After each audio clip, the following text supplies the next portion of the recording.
Like some mythical Superman, Oscar conquered the world at the Olympics. Oscar Pistorious has been granted parole and he's set to be released from prison on the 5th of January 2024. He has served 10 years in prison for the murder of his girlfriend, Reva Steenkamp, on Valentine's Day in 2013.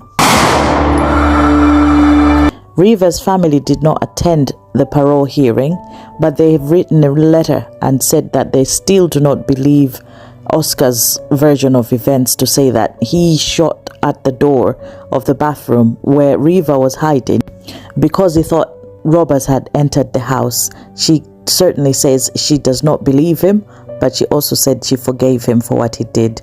So he will be out of jail on January the 5th, 2024.